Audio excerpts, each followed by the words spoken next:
Em qualquer país do mundo, a grande maioria dos cidadãos não deseja guerra. As pessoas que sobrevivem ao fogo cruzado, que sofrem nas ruínas dos conflitos, e muitos dos que morrem não escolheram a guerra. Mesmo assim, as guerras continuam ao longo dos séculos de história humana. A principal pergunta a ser respondida então é: quais são as raízes das guerras? Qual é a causa real dos conflitos armados que dizimam tantas vidas?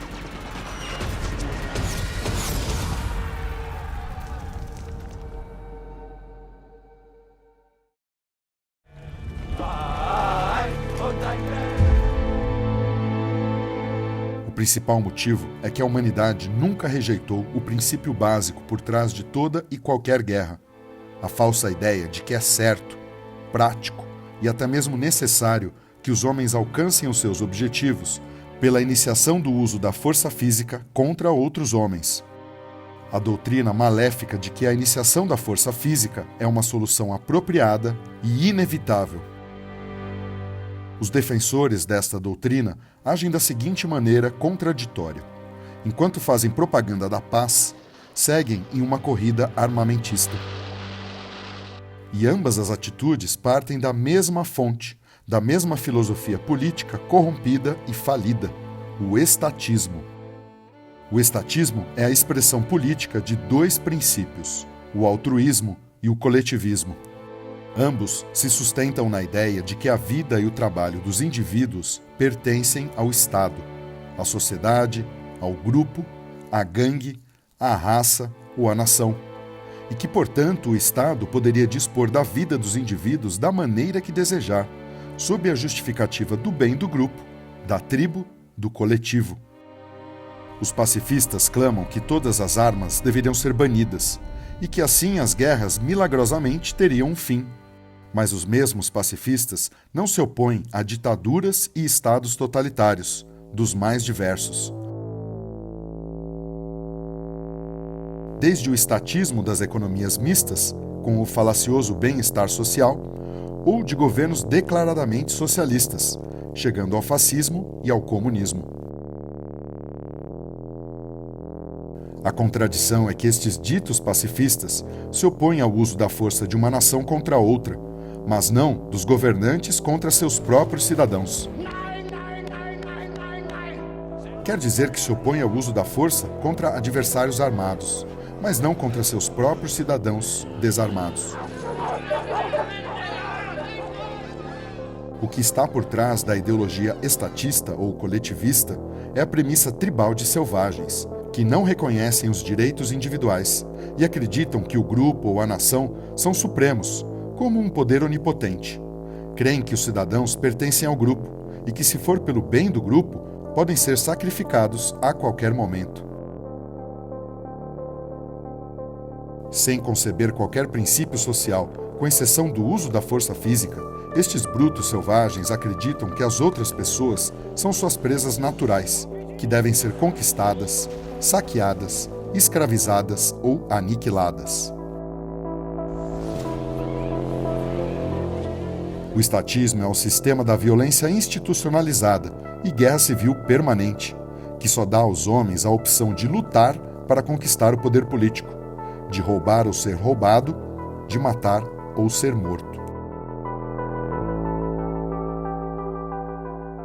Em uma ditadura plena, a guerra civil crônica do estatismo toma a forma de disputas sangrentas, quando uma gangue enfrenta outra, como foi na Alemanha nazista e na ex-União Soviética.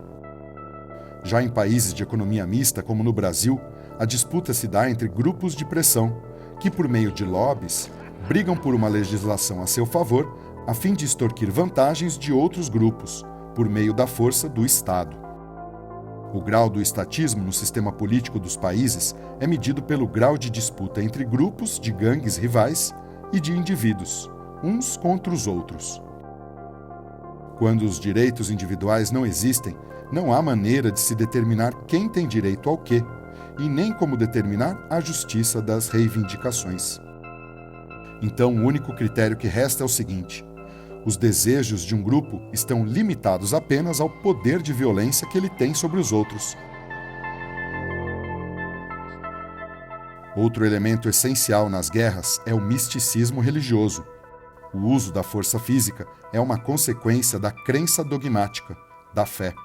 O misticismo sempre levará ao domínio da violência. A causa disso está na natureza do próprio misticismo. A racionalidade é o único meio objetivo de comunicação e de compreensão entre os homens. Quando os homens lidam uns com os outros por meio da razão, a realidade é o seu padrão objetivo. Mas quando os homens afirmam possuir meios sobrenaturais de conhecimento, nenhuma persuasão, comunicação ou compreensão são possíveis.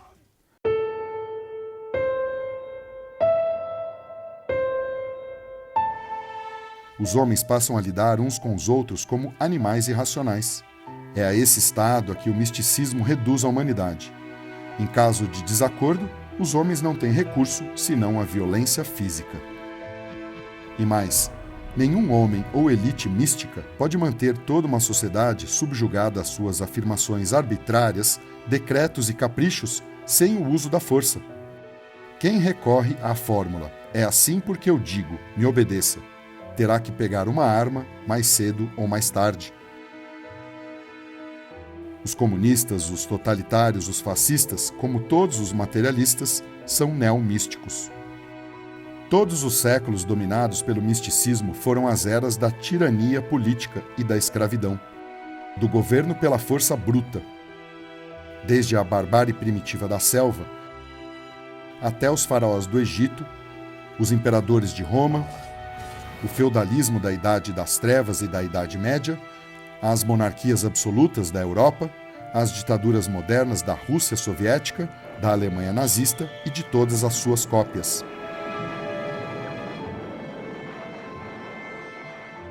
Em sistemas como estes, não resta nada mais aos homens do que temerem, odiarem e destruírem uns aos outros. O estatismo, por princípio e de fato, é nada mais do que o governo das gangues, dedicadas a saquearem os resultados dos esforços produtivos dos cidadãos. E quando um estatista não tem mais como extorquir os próprios cidadãos, ele ataca o país vizinho. Enquanto um país estatista sobrevive por meio do saque dos cidadãos, pilhados pelos seus impostos, um país verdadeiramente capitalista e livre sobrevive por meio da produção.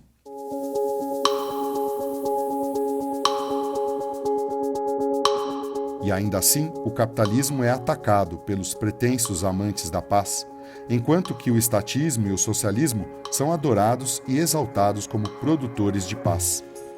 O capitalismo de livre mercado é o único sistema social baseado no reconhecimento dos direitos individuais e, portanto, é o único sistema que bane o uso da força física das relações sociais. O capitalismo é, portanto, um sistema que se opõe fundamentalmente à guerra. Homens livres para produzir não têm incentivo de saquear os outros. Homens livres não têm nada a ganhar com guerras. Pelo contrário, eles têm muito a perder. O comerciante e o guerreiro têm sido antagonistas fundamentais ao longo da história. O comércio não floresce em meio a campos de batalha. Fábricas não produzem sob bombardeios. O lucro não surge em meio a destroços.